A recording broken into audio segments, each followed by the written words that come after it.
Welcome to our channel. Listen to short audiobooks every day and improve yourself. Alfred Jules Ayer, Language, Truth and Logic. In the early decades of the 20th century, a small circle of science-trained philosophers gathered in Vienna under the unofficial chairmanship of physicist Moritz Schlick. They discussed the possibility of philosophy as a tool to express verifiable truth in language, beyond the ethical and metaphysical questions of the past. Their aim was to find truth in the age of science and craft philosophy that was grounded in verifiable observations, not an idealized world beyond this one. In November of 1932, A.J. Ayer, a young British philosopher, spent a year with this revolutionary circle and absorbed their radical tenets. Embracing logic as the language of science and truth as grounded in observable facts, the young philosopher found nonsense everywhere in language.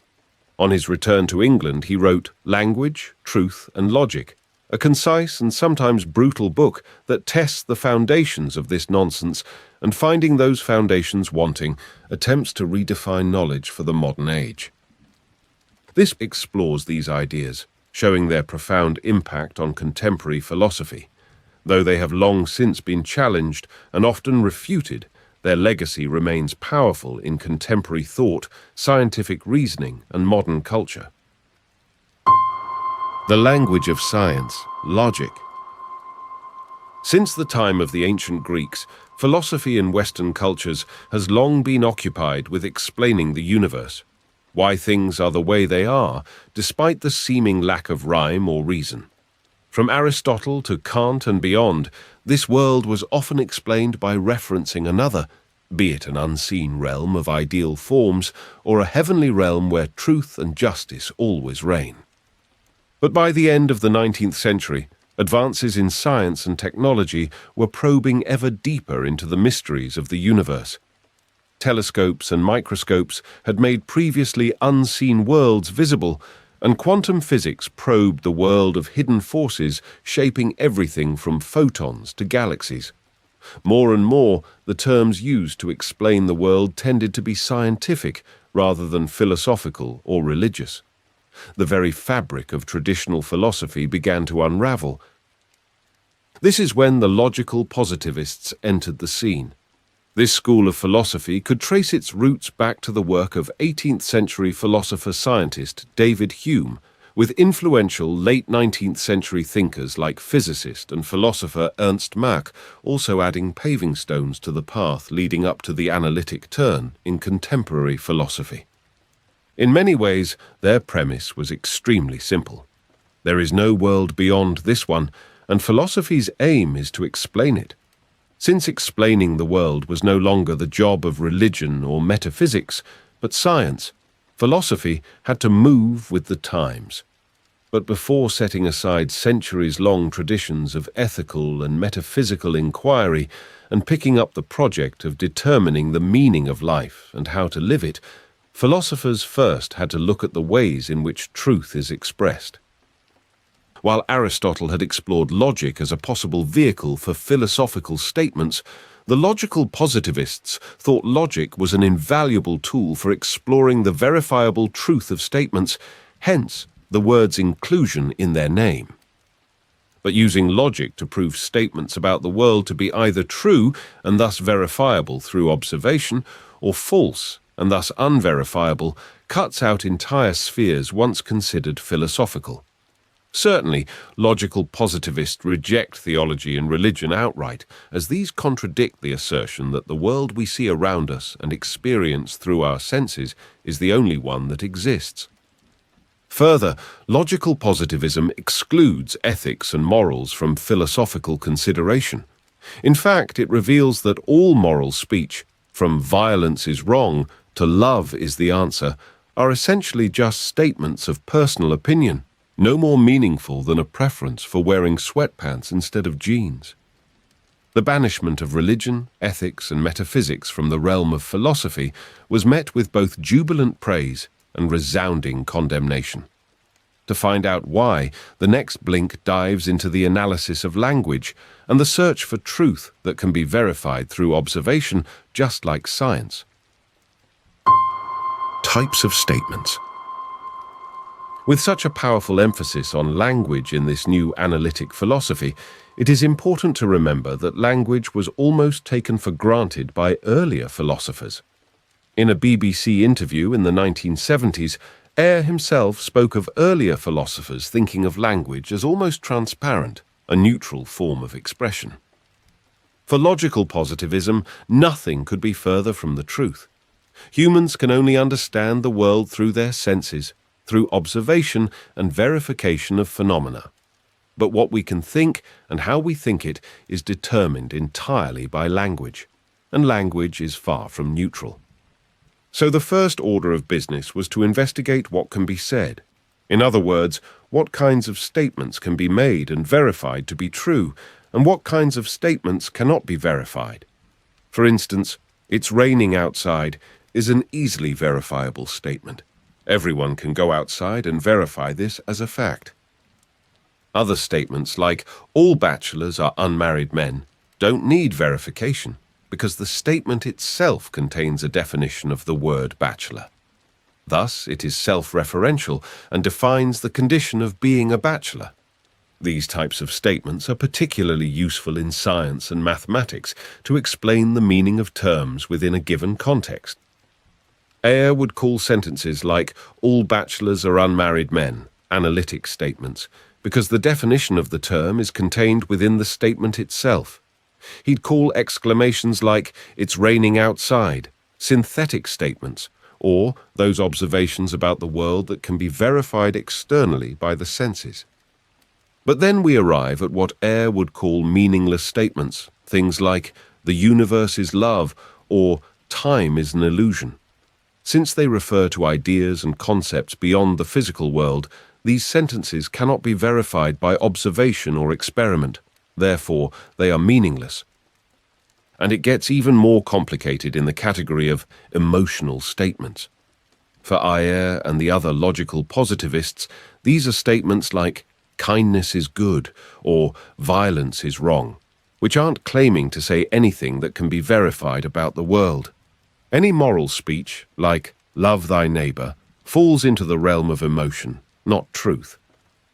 You might remember when Star Trek's Mr. Spock quoted the utilitarian belief that the needs of the many outweigh the needs of the few before nobly sacrificing himself.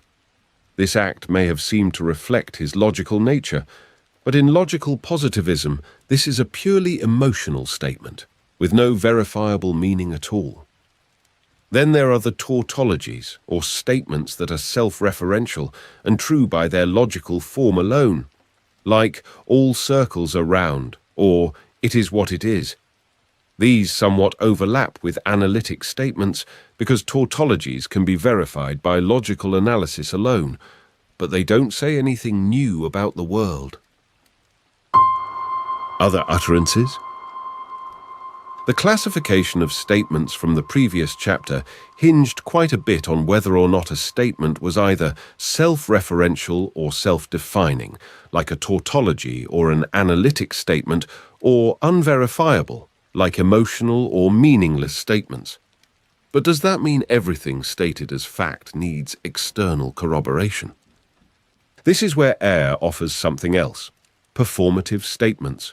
For instance, "I now pronounce you man and wife" is a performative statement. It accomplishes something just by being uttered.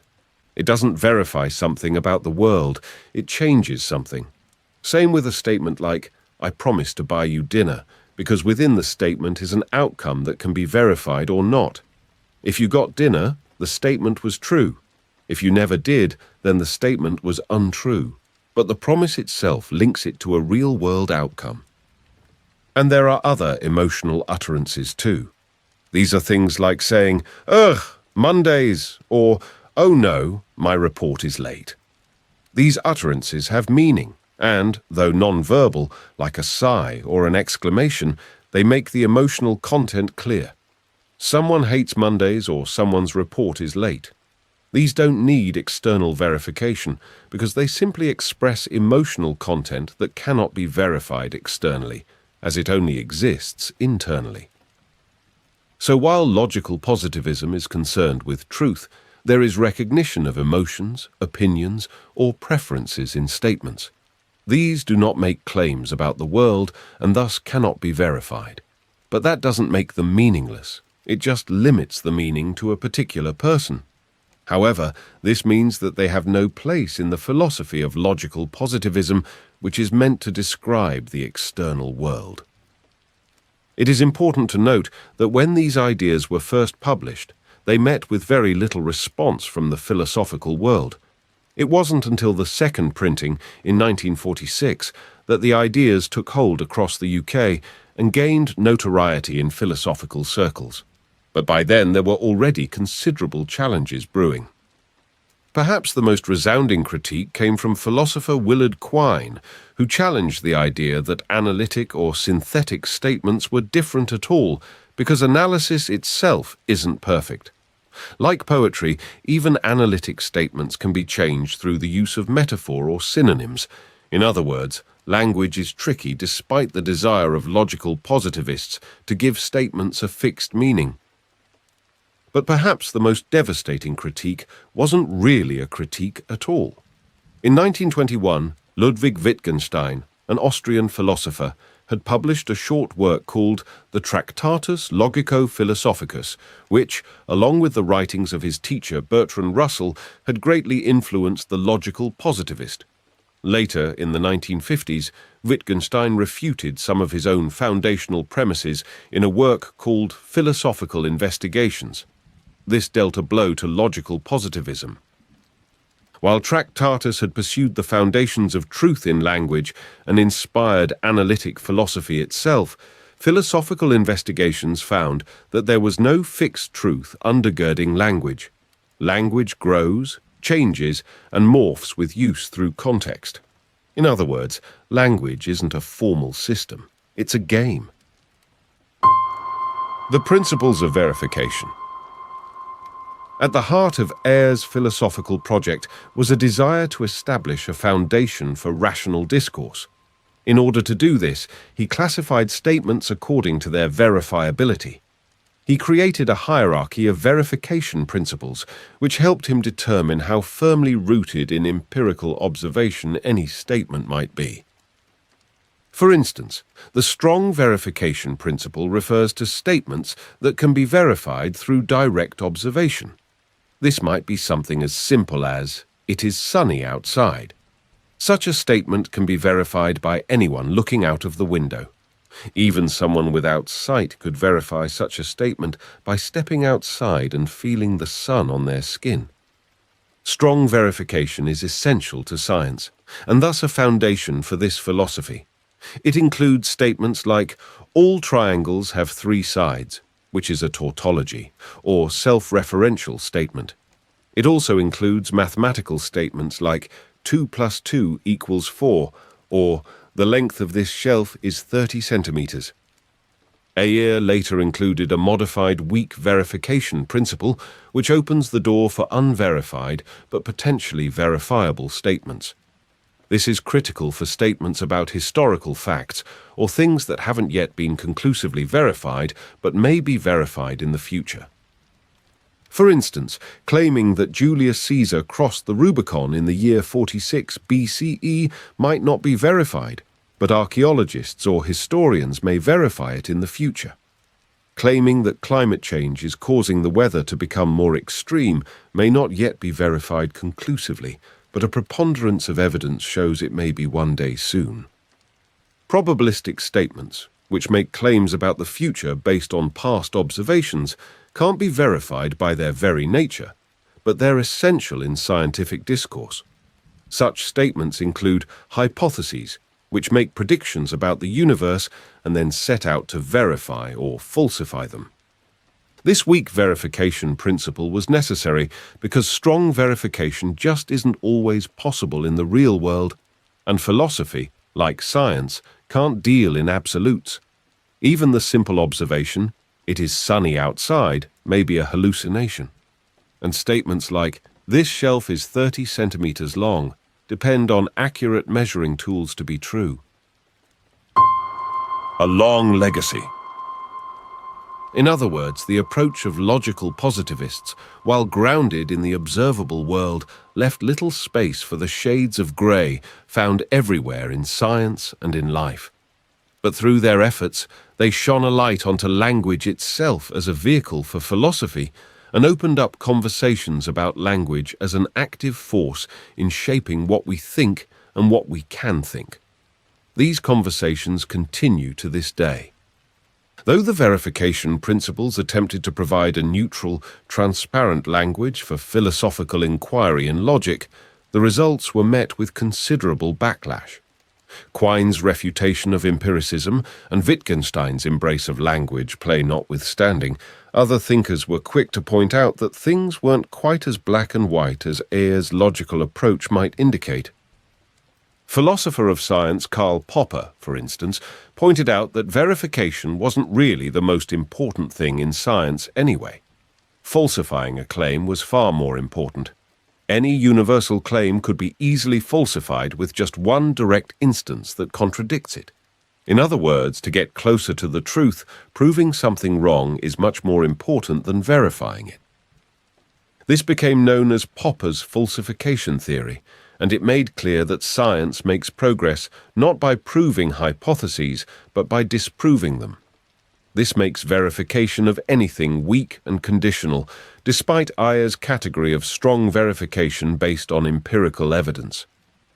And pioneering mathematician Kurt Gödel published work 5 years before Ayer's that essentially refuted the idea that logic could ever be complete in finding a set of principles that governed everything. Known collectively as Gödel's incompleteness theorems, they set out to prove the limitations of logic itself. They claimed that any formal system, like logic, would always be incomplete, because there would always be things in the world that could be neither verified or falsified. These philosophical and mathematical refutations were echoed by ethical and moral philosophers, who had been effectively excised from philosophy in Ayer's work. Many, including ethicist Philippa Foot, argued that while ethics and morals couldn't be verified or falsified under any circumstances, that didn't make them meaningless. Ultimately, the legacy of logical positivism is the interdisciplinary conversation it opened up about meaning and truth and how we express those in language. And as Gödel's theorems predicted, it's likely that this conversation will never be complete. The main takeaway of this To Language, Truth and Logic by A.J. Ayer is this. Logical positivism aimed to ground philosophy in verifiable, scientific truth. It classified statements into analytic or self-defining, synthetic or empirically verifiable, and meaningless or unverifiable. It relegated ethical and metaphysical claims to the realm of emotion rather than fact. The principle of verification, both in strong and weak forms, became central to determining meaningful statements. While influential, these ideas faced significant challenges, particularly in their treatment of ethics and the nature of language itself. Logical positivism's legacy persists in emphasizing clarity, empirical verification, and the analysis of language in philosophical and scientific discourse.